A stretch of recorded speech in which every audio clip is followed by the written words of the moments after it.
all glory, all honor to Yahweh and His Son, Yahweh Shah. We come to you today, Father, asking that you edify us, that you help us, that you give us that living water. Thank you for blessing us to come together. Thank you for blessing us with that peace, Father. Our Father, which art in heaven, hallowed be thy name. Thy kingdom come, thy will be done, on earth as it is in heaven. Give us this day our daily bread. Forgive us our trespasses as we forgive those that trespass against us. Lead us not to temptation, but deliver us from evil. For thine is the kingdom, the power, and the glory, forever and forever. Hallelujah! Hallelujah! Hallelujah! Hallelujah! Hallelujah! Hallelujah! All praises. Today, I'm excited. Happy Feast of Nicanor. We're going to get it in, y'all. We're going to get it in, y'all. We're going to have fun. And we're going to get the Most High His praise today. We're going to do a feast day today. It's going to start at 6:30. So, y'all, we're gonna come back up here. And we're going to meet at 6:30. We're going to get it in like Jackie Chan, I'm telling you. Because in the world, I used to go hard, right? For feast days and stuff like that. I want to go hard for the Most High. That's right. I want to get it in for Him. You know what I'm saying? And today, the title of the class is Nicanor and Purim. That's going to be the title of the class. And we're going to learn today why we celebrate these things, the events that took place leading up to these things. We're going to learn about these things today. You know what I'm saying? Brother, put your coat on one of them barber chairs because we got a family coming in. We're going to make some room for them. But yeah, we're going to get it in with these feast days. And we're going to learn why the Most High put the Spirit on us to do. How you spell Purim? Purim is P-U-R-I-M. Purim. Nicanor is N-I-C-A-N-O-R. Nicanor. And the first thing we're gonna do is we're gonna go to 2 Maccabees chapter 15, and we're gonna learn about Nicanor. Nicanor is the dude that was against us. He was a dude that was very presumptuous, and he actually talked crap against the Most High God. He actually blasphemed God, you know, and it was some things that happened that led to his destruction. So it's the correct title is the destruction of Nicanor when you read about it, because that's was his destruction because he spoke against our God. He denied the validity of our God. So that's why we're gonna read about him, and that's why we're gonna learn today about him and what we're supposed to do. And you can use one of them chairs, brother, if you want to. So I want you guys to turn to 2 Maccabees chapter 15, and we're gonna start at verse 1. Go ahead and start whenever you're ready, brother. This is 2 Maccabees chapter 15 and verse 1. But Nicanor, hearing that Judas and his company were in the strong places about Samaria, resolved without any danger to set upon them on the Sabbath day. So he says Nicanor was the one who was coming against Judas Maccabees. And remember, on the Sabbath day, we're not supposed to do any work, right? When you can read back into Maccabees, they actually attacked us on the Sabbath day, believing that we were not gonna fight back. So we made a pact after we were attacked by the enemy on the Sabbath day and said, you know what? If they come attack us again, even if it's on the Sabbath day, we're gonna get at them. That's right. Go ahead.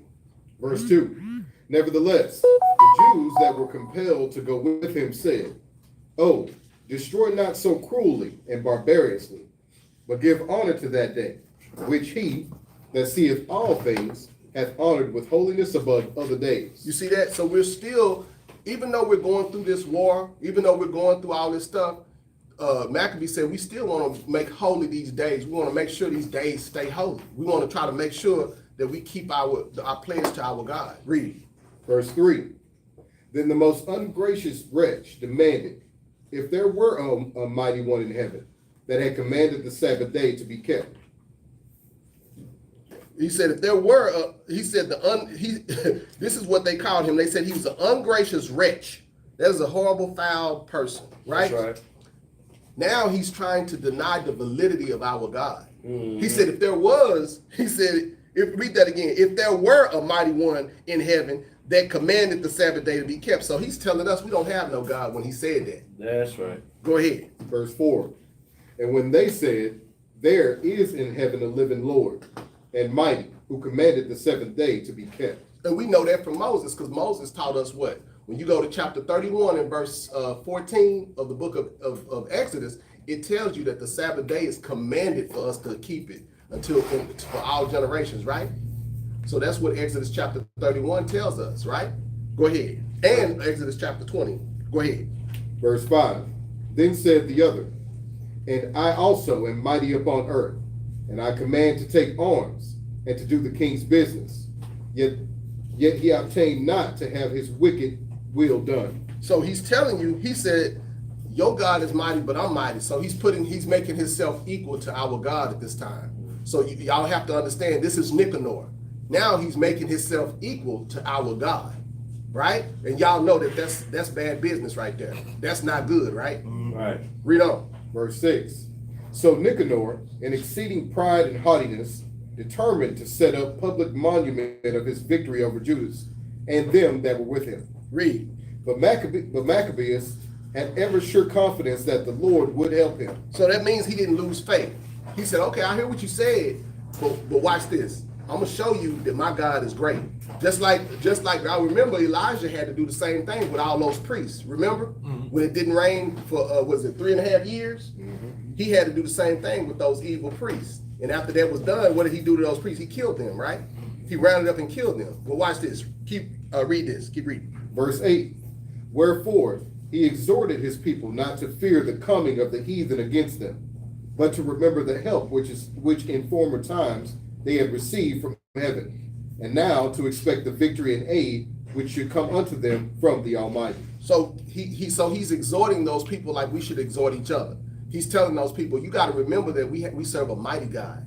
Y'all got to remember that anytime something comes against us, our ways are prayer and fasting, because no sword, no shield, no spear, no gun, no cannon is gonna be greater than what God can do for us. That's right. Right? And I'm telling y'all this because in this right here, that we were outnumbered. They had like 35,000 men. We didn't have that many men. So we know that God brought us through this. Go ahead. Verse 9. And so comforting them out of the law and the prophets, and withal putting them in the mind of the battles that they won afore, he made them more cheerful. So he said, y'all remember what he did for us. Y'all remember that we fought 10,000 men against over 50,000 in one, right? So he's reminding them of the things that have already happened, or the past battles that already happened, that the Most High God brought us through. Go ahead. Verse 10.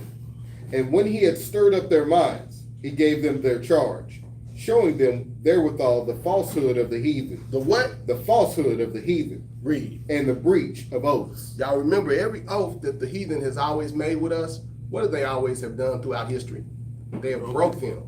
They have broke 124 treaties with the Indians, our Native American brothers and sisters. Even on the other side of the world, they made treaties with us, and they've always broke the oaths that they made. Any promise that the heathen made, what does Sirach 12:10 tell you? Never trust thine enemy, right? So the Bible is holding true. We're never supposed to trust the enemy. Go ahead. Verse 11. Thus he armed every one of them, not so much with defensive shields and spears, as with comfortable and good words. And besides that, he told them a dream worthy to be believed, as if it had been so indeed, which did not a little rejoice them. So he's telling them about the victory that they're fixing to get before they get it. Go ahead. Verse 12. And this was his vision, that Ananias, who had been high priest, a virtuous and good man, reverent in conversation, gentle in condition, well spoken also, and exercised from a child in all points of virtue, holding up his hands, prayed for the whole body of the Jews. Go ahead. This done, in like manner there appeared a man with gray hairs, and exceeding glorious, who was a wonderful and excellent majesty.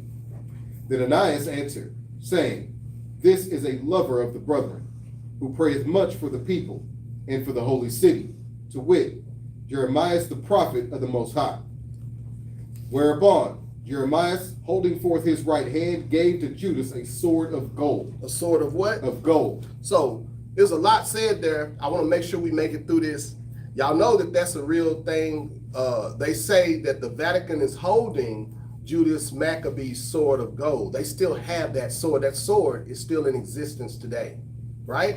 So, and this is part of the time with Jeremiah, the prophet, telling them, trying to exhort them, telling them, hey, this is going to work out. Go ahead.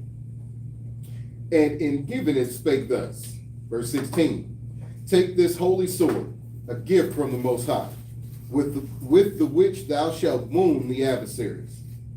Thus, being well comforted by the words of Judas, which were very good, and able to stir them up to valor, and to encourage the hearts of the young men, they determined not to pitch camp, but courageously to set upon them, and manfully to try the matter by conflict, because the city and sanctuary and the temple were in danger. So it says stir them up to valor. A man of valor is a person who is ready to fight, a person who is ready to go in. So they're getting ready for war now against the adversary. Go ahead.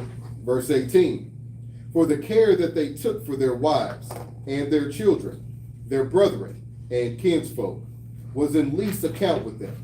But the greatest and principal fear was for the holy temple. So this lets you know that everybody's mind was like-minded. Everybody was on the exact same accord. The Bible says in the book of Nehemiah, chapter 9, it says, all the people gathered together as one man, meaning we had one mind. So nobody wanted our temple to be destroyed. That's because right. that was the main focal point of our enemies trying to destroy us at that time. Remember, we kept having to build the temple. David had to rebuild the temple. We kept having to go through things because they know that once they break that bond with us and the Most High God, that they have something. They're going to turn us to their customs if they can break that temple down. Go ahead. Verse 19, also they that were in the city took not the least care, being troubled for the conflict abroad.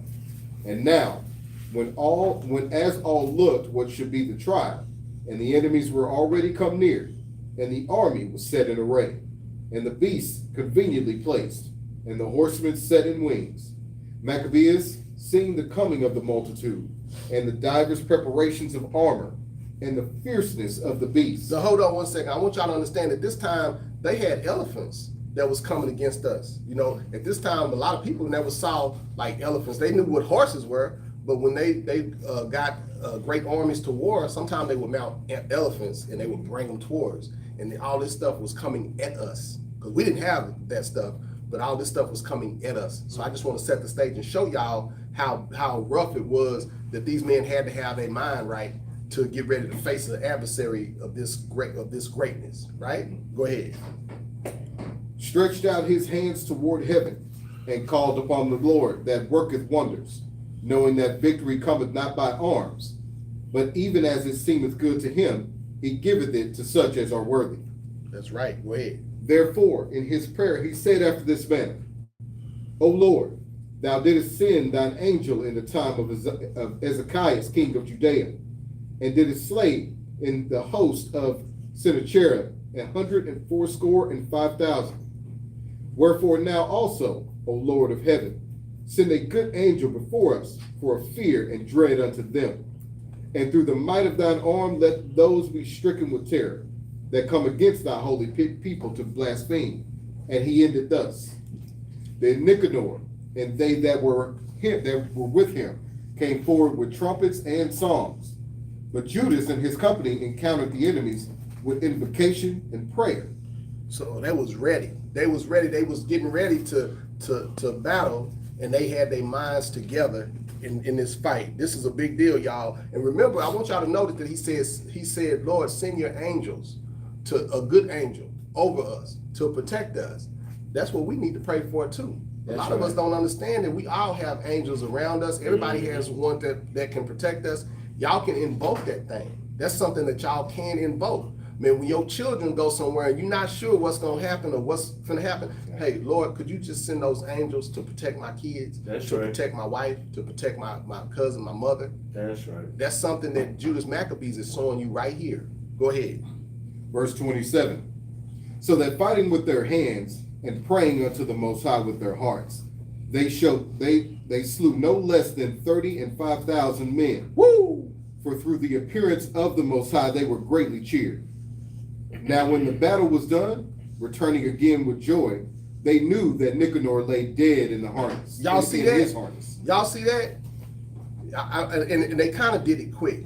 there's a great army coming against these people. They had all the swords, all the spears, all the shields, all the animals, right? That's the same thing as if people come against us with tanks and drones and stuff, and it's just us fighting with regular guns or regular things, right? The Most High can do this. And he still made them slew 35,000 men, right?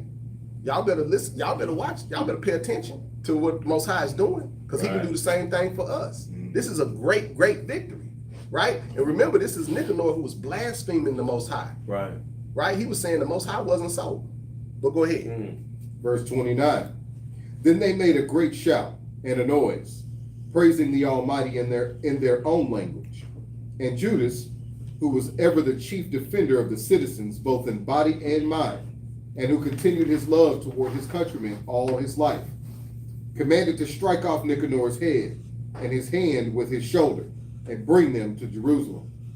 So when he was there, and had called them of his nation together, and set the priests before the altar, he sent for them that were of the tower, and showed them vile Nicanor's head, and the hand of that blasphemer, which with proud brags he had stretched out against the holy temple of the Almighty. And when he had cut out the tongue of that ungodly Nicanor, he commanded that they should give it by pieces unto the fowls, and hang up the reward of his madness before the temple. So they cut his tongue out. They cut his head off, but they cut his tongue out and fed it to the birds. Read on. Verse 34. So every man praised toward the heaven the glorious Lord, saying, Blessed be he that kept his own place undefiled. He hanged also Nicanor's head upon the tower, an evident and manifest sign unto all of the help of the Lord. And they ordained all with a common decree, in no case to let that, verse 36, and they ordained all with a common decree, in no case to let that day pass without solemnity, goodness gracious. Solemnity, thank you. But to celebrate the 13th day of the 12th month, which in the Syrian tongue is called Adar, the day before Mardochaeus' day. Thus went it with Nicanor, and from that time forth the Hebrews had the city in their power. And here will I make an end. And if I have done well, and as is fitting the story, it is that which I desire. But if slenderly and meanly, it is that which I could attain unto. For as it is hurtful to drink wine or water alone, and as wine mingled with water is pleasant, and delighteth the taste, even so speech finely framed delighteth the ears of them that read the story. And here shall be an end. Y'all see that? So it lets you know, number one, they cut this man's tongue out because he spoke presumptuously against the Most High God, the God of Abraham, Isaac, and Jacob. Also, this story, he's telling us, we got to remember this story about the victory that God gave us. We got to make sure that every year when we listen to Nicanor, because it's really called the destruction of Nicanor, right? So when we remember this day, remember what the Most High God did for us. Remember where our real blessings come from. Remember that the things that we see in the physical, they're nothing without him who made them, right? Because the Most High has power over everything. The Bible says that the mind of the king is in the hand of the Lord. Yeah, that's right. So that's where we have to be with these things. Nobody has control except for the Most High God, right? So and I wanted to give y'all that story. It's more to it when you go back. There's a lot of things that happen, but we got a synopsis of the story of Nicanor. Okay, we're gonna read the story of Purim about Esther. This story involves our sister Esther and our brother Mordecai. Okay, and this is a very interesting story. When you go to the book of Esther, it's in your KJV. It gives you an understanding of what happened. Now, Esther is our people. She was a beautiful queen.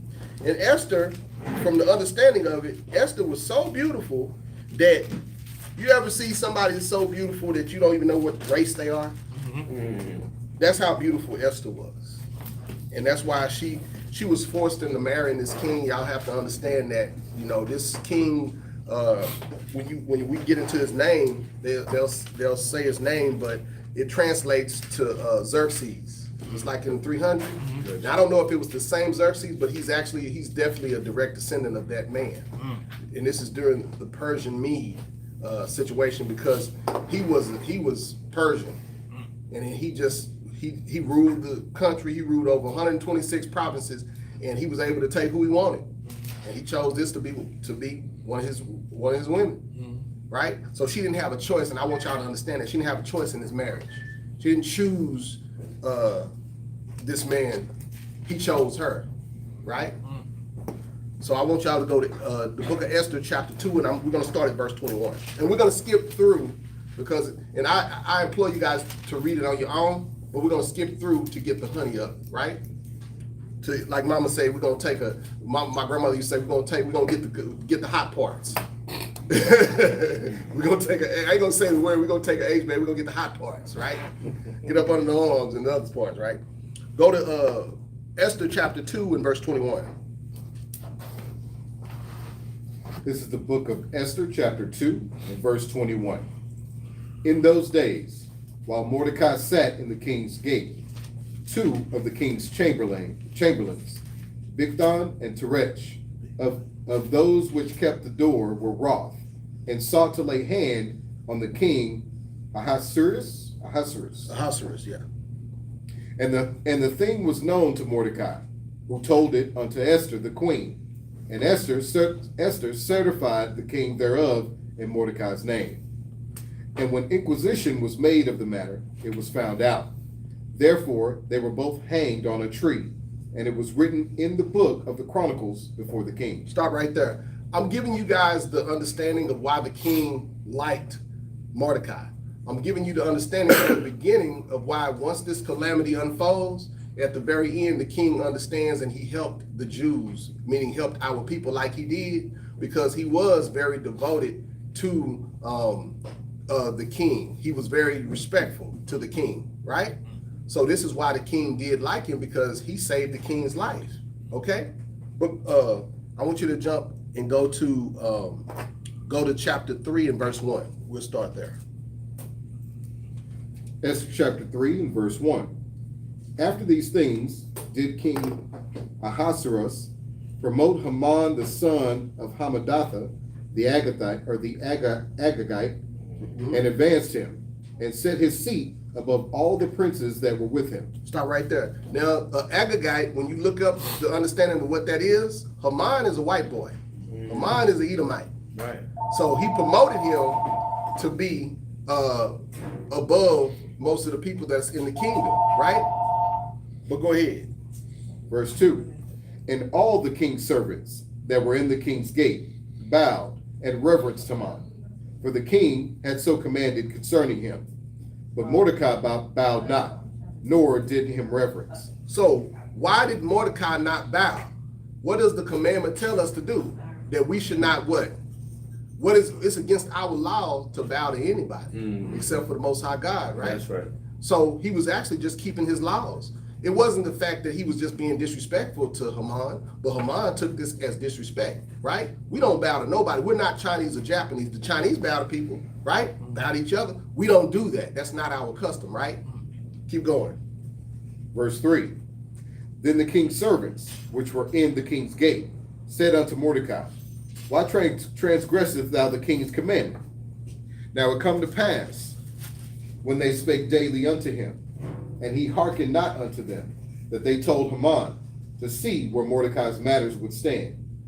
For he had told them that he was a Jew. And when Haman saw that Mordecai bowed not, nor did him reverence, then was Haman full of wrath. So the people came and they noticed that he wasn't bowing down, so they tested him. They said, see, this dude is not doing what we're doing. But he was only following his laws. Now Haman is mad because Mordecai is not bowing down to him. Go ahead. Verse 6. And that's pride, y'all. That's a sense of pride. It's pride. Like, you ain't gonna bow down to me? No, I'm not. I'm a Jew. Go ahead. Verse 6.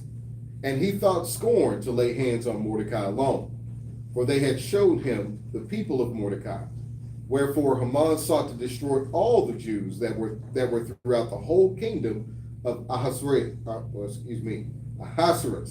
even the people of Mordecai. You see that? So now just because this one man wouldn't bow to him, now he said, I'm gonna kill all the Jews. How mean and hateful is that? That's a very mean and hateful thing. Mm-hmm. Just because one person don't, imagine yourself, just because this one dude don't do that, now you want to kill all his people. Mm-hmm. Just because he don't do what you said do. Go ahead. Verse 7. In the first month, that is, the month Nisan, in the 12th year of King Ahasuerus, they cast pur, that is, the lot, before Haman from day to day, and from month to month, to the 12th month, that is, the month Adar. Mm-hmm. And Haman said unto King Ahasuerus, there is a certain people scattered abroad, and dispersed among the people in all the provinces of thy kingdom, and their laws are diverse from all people, neither keep they the king's laws. Therefore it is not for the king's profit to suffer them. Stop right there. Now I want y'all to notice something. He lied. The people in the land were keeping the king's laws. They were devout Jews, and they were keeping their own laws. So if any law conflicts with the Most High's laws, we're gonna supersede that law and keep our own. But they were keeping the king's laws, because if they weren't keeping the laws, it would have been chaos. Mm-hmm. There would have been things happening. They wasn't causing no ruckus. The king was actually happy with us. He was happy with his kingdom. Right. So that's actually a lie. That he lied on the people to try to get us in trouble, to get to or to give explanation why he's going to try to kill us. Go ahead. Right. Verse 9. If it please the king, let it be written that they may be destroyed. And I will pay 10,000 talents of silver to the hands of those that have the charge of the business, to bring it into the king's treasuries. And the king took his ring from his hand and gave it to Haman, the son of Hammedatha, the Agagite, the Jews' enemy. And the king said unto Haman, the silver is given to thee, the people also, to do with them as it seemeth good to thee. Then were the king's scribes called on the 13th day of the first month, and there was written according to all that Haman had commanded unto the king's lieutenants, and to the governors that were on every province, and to the rulers of every people of every province, according to the writing thereof, and to every people after their language. In the name of King Ahasuerus was it written and sealed with the king's ring. And the letters were sent by post into all the king's provinces, to destroy, to kill, and to cause to perish all Jews, both young and old, little children and women, in one day, even upon the 13th day of the 12th month, which is the month of Adar, to take the spoil of them for a prey. See that there? So now there are letters being sent, and they say we're gonna kill all these people in one day. Mm-hmm. So there was a coup that Haman was trying to plan to send all the letters out to all the different provinces, and he said on this day we're gonna just kill all these niggas. Mm-hmm. Excuse my French, but that's what was gonna happen, and that's who they were, right? Mm-hmm. Go ahead. Verse 14. The copy of the writing for a commandment to be given in every province was published unto all people, that they should be ready against that day. The post went out, being hastened by the king's commandment, and the decree was given in Shushan the palace. And the king and Haman sat down to drink, but the city of Shushan was perplexed. Stop right there. So we know it was perplexed. Why? Because these people were very productive. Anywhere that we went and we were keeping our laws, the Most High blessed us. Right. We exceeded everybody. That's why it was hard for even the Africans to live next to us, because as long as we kept those laws, we did what? In the totem pole of socialism, we did this. Yeah. We exceeded. So that's why people were perplexed, because these people were probably very prosperous. So it's like, why are you gonna kill these people? It didn't make sense to the people in the surrounding provinces that were not Jews at the time, right? Mm-hmm. So we're gonna jump and we're gonna go to chapter 4, and I want you to start at verse 13. Watch this. Esther chapter 4 and verse 13. Then Mordecai commanded to answer Esther, think not with thyself that thou shalt escape in the king's house, more than all the Jews. For if thou altogether holdest thy peace at this time, then shall their enlargement and deliverance arise to the Jews from another place. but thou and thy father's house shall be destroyed. And who knoweth whether thou art come to the kingdom for such a time as this? Stop right there. So he's telling her at this point, Mordecai is Esther's uncle. So he's telling her, if you don't try to help, because she is the queen. So he said, if you don't try to help at this time, the Most High is just going to find another way for us, for my people to be helped, or our people to be helped, right? Mm-hmm. So he's telling them, so we have to fast, and we're going to have to do certain things, and he's trying to set it. He's trying to set it up to where we can get saved. And watch this. Verse 15. Then Esther bade them return Mordecai this answer: Go, gather together all the Jews that are present in Shushan, and fast ye for me, and neither eat nor drink 3 days, night or day. I also and my maidens will fast likewise. And so will I go in unto the king, which is not according to the law, and if I perish, I perish. So Mordecai went his way, and did according to all that Esther had commanded him. So she's going to risk her life to go to the king and talk to him.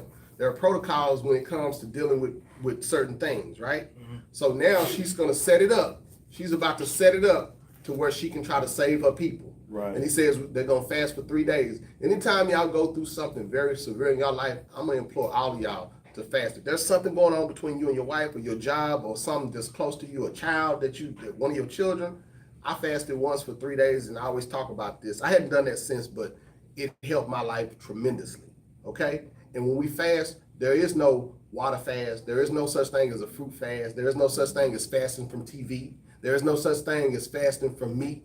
If you fast, you don't eat nothing, you don't drink nothing. That's what fasting is. Mm-hmm. There's nowhere found in the Bible that we can do a fruit fast. Mm-hmm. There's nowhere found in the Bible that I can fast from TV or fast from riding a bicycle or a horse, right? Mm-hmm. So we're going to fast according to how God teaches us to fast. And I'm saying that because in Christianity, y'all know a lot of folly there, okay? So when we fast, y'all, no water, no food, and I don't even brush my teeth when I fast, okay? Right. So go ahead. We're gonna start chapter 5. We're gonna jump around. Start chapter 5. Esther chapter 5 and verse 1. Now it came to pass on the 3rd day that Esther put on her royal apparel and stood in the inner court of the king's house, over against the king's house. And the king sat upon his royal throne in the royal house, over against the gate of the house. And it was so, when the king saw Esther the queen standing in the court, that she obtained favor in his sight. And the king held out to Esther the golden scepter that was in his hand. So Esther drew near and touched the top of the scepter. Then said the king unto her, What wilt thou, Queen Esther? And what is thy request? It shall be even given thee to the half of the kingdom. And Esther answered, If it seem good unto the king, let the king and Haman come this day unto the banquet that I have prepared for him. Then the king said, Cause Haman to make haste, that he may do as Esther hath said. So the king and Haman came to the banquet that Esther had prepared.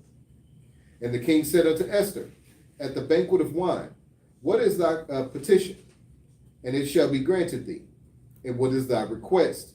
Even to the half of the kingdom it shall be performed. So she's setting it up to have the king come to her banquet. So once the king come to her banquet, she's going to set it up so that she can try to save her people. That's what she's setting this up for, y'all. Go ahead. Verse 7. Then answered Esther and said, My petition and my request is, if I have found favor in the sight of the king, and if it please the king to grant my petition and to perform my request, let the king and Haman come to the banquet that I shall prepare for them, and I will do tomorrow as the king hath said. Then went Haman forth that day joyful and with a glad heart. But when Haman saw Mordecai in the king's gate, that he stood not up, nor moved for him, he was full of indignation against Mordecai. Nevertheless, Haman refrained himself, and when he came home, he sent and called for his friends and Zeresh his wife. And Haman told them of the glory of his riches, and the multitude of his children, and all the things wherein the king had promoted him, and how he had advanced him above the princes and servants of the king. Haman said, moreover, Yea, Esther the queen did let no man come in with the king unto the banquet that she had prepared but myself. And tomorrow am I invited unto her also with the king. So now he's gloating to his family. He's saying, you know what? I'm invited to the king's to this party. It's just gonna be us. Y'all, I got all these riches. I'm over everybody. So he's gloating right now. Well, go ahead. Verse 13. Yet all this availeth me nothing, so long as I see Mordecai the Jew sitting at the king's gate. Then said Zeresh his wife and all his friends unto him, Let a gallows be made of 50 cubits high, and tomorrow speak thou unto the king, that Mordecai may be hanged thereon. Then go thou in merrily with the king unto the banquet. And the thing pleased Haman, and he caused the gallows to be made. You see that? So now he's going to make a bunch of hanging gallows so that he can hang Mordecai and his people on, right? So he thinks it's all good now. Now the world is his oyster right now, right? Mm-hmm. Watch this. Jump to chapter 7, and we're going to start there. Chapter 7, verse 1. Esther chapter 7 and verse 1. So the king and Haman came to banquet with Esther the queen. And the king said again unto Esther on the second day at the banquet of wine, What is thy petition, Queen Esther? And it shall be granted thee. And what is thy request? And it shall be performed, even to the half of the kingdom. Then Esther the queen answered and said, If I have found favor in thy sight, O king, and if it please the king, let my life be given at my petition, and my people at my request. For we are sold, I and my people, to be destroyed, to be slain, and to perish. But if we had been sold for bondmen and bondwomen, I had held my tongue, although the enemy could not countervail the king's damage. So Esther's telling him that if my people had been sold for bondmen and bondwomen, even into slavery, I wouldn't have said anything. But this is a step past that. He said, our people are about to be destroyed. All my people are about to get killed. So that's why I'm trying to tell you this. Go ahead. Then the king, Ahasuerus, answered and said unto Esther the queen, I apologize.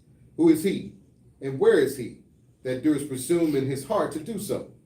And Esther said, The adversary and the enemy is this wicked Haman. Then Haman was afraid before the king and the queen. Now it came out. Now the truth is coming out. Right? Go ahead. And the king, arising from the banquet of wine in his wrath, went into the palace garden. And Haman stood up to make request for his life to Esther the queen, for he saw that there was evil determined against him by the king. So when the king heard this, he just, you know how somebody gets so upset, they say, give me a minute. Mm-hmm. He went into the garden by himself. He just went into the garden. So he left them, both of them there, because he was upset. Mm-hmm. Right? Well, go ahead. Verse 8. Then the king returned out of the palace garden into the place of the banquet of wine. And Haman was fallen upon the bed whereon Esther was. Then said the king, Will he force the queen also before me in the house? As the word went out of the king's mouth, they covered Haman's face. So he was groveling so hard to the queen that the king was like, are you going to make her do what you want to do? Because he must have been groveling or begging in such a way that he just was like very over presumptuous, just very overbearing. And so the king was like, dang, are you gonna make her do what you want in the king's house, in my house? So that's how hard he was going to try to save his own life, right? But then the guards got called. They put, when you about to get executed, they put the thing over your head and they took him away. Y'all see that? Mm-hmm. So that's what's going on now. Jump to that's 7, ain't it?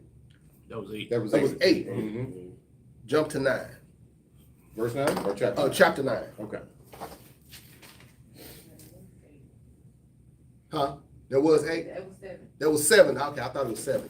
Jump to chapter 9. Okay, you talking about chapter. Okay. Chapter 7. Gotcha. Okay. Verse, I thought you meant verse 7. Gotcha. Okay. Oh, we finished chapter 7 though, didn't we? We did not. Go ahead. Finish.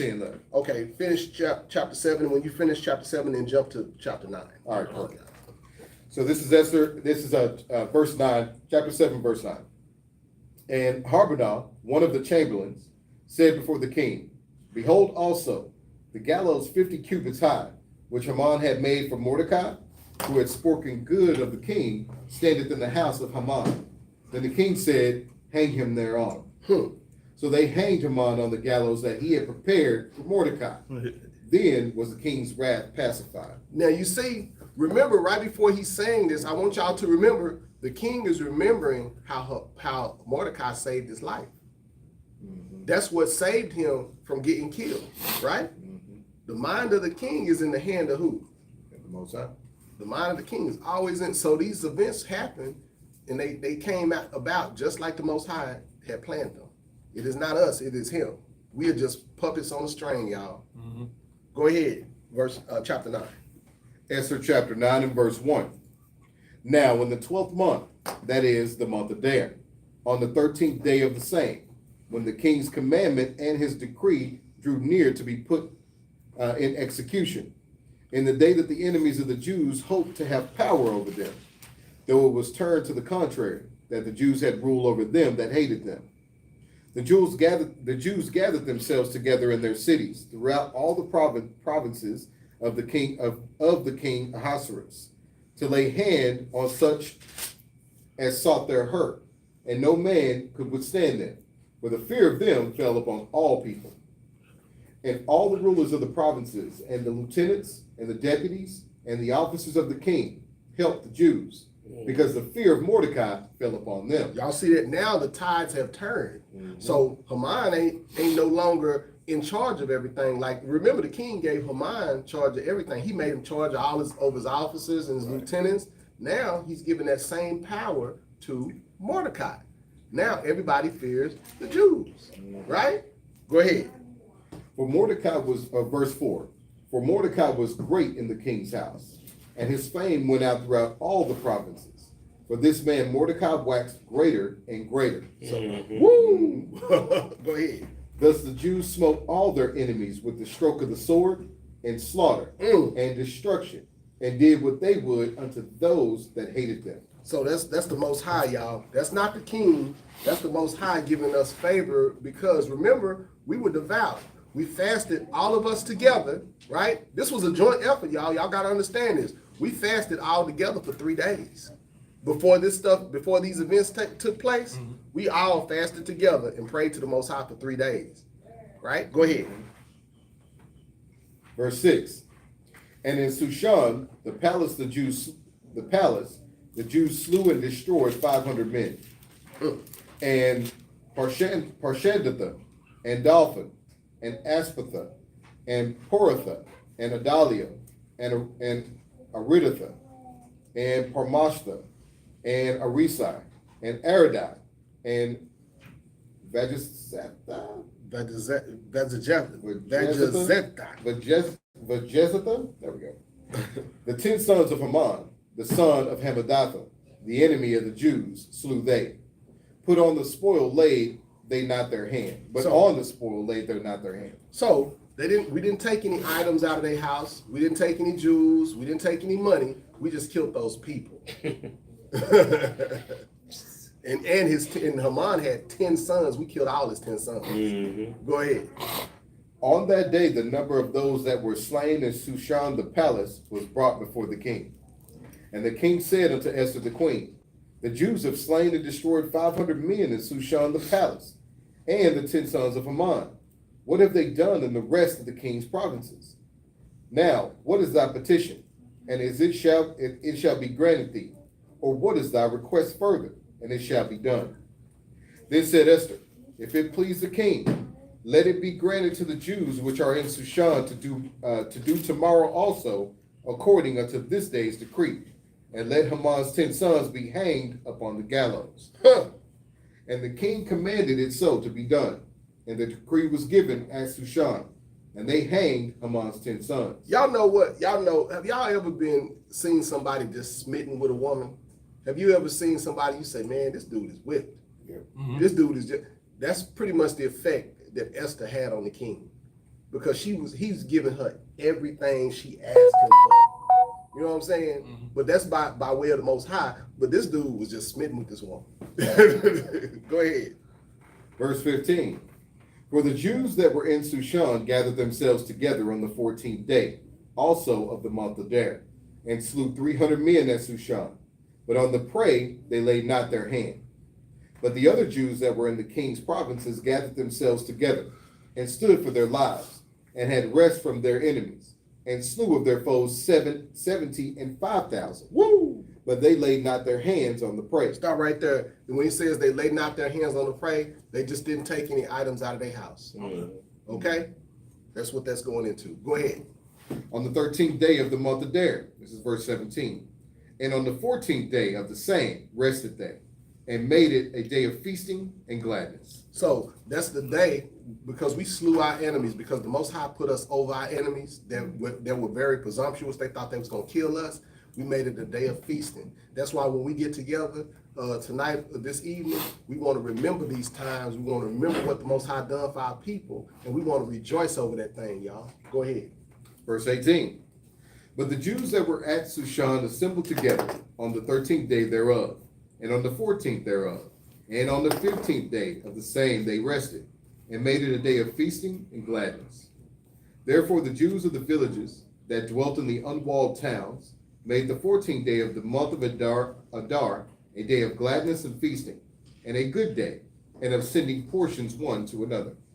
And Mordecai wrote these things, and sent letters unto all the Jews that were in all the provinces of the king Ahasuerus, both nigh and far, to establish this among them, that they should keep the 14th day of the month of Adar, and the 15th day of the same yearly, as the days wherein the Jews rested from their enemies, and the month which was turned unto them from sorrow to joy, and from mourning into a good day, that they should make them days of feasting and joy, and of sending portions one to another, and gifts to the poor. And what? Gifts to the poor. So on this day also, we not only are to remember what the Most High brought us through, but we also do the feasting. We also can give gifts, y'all.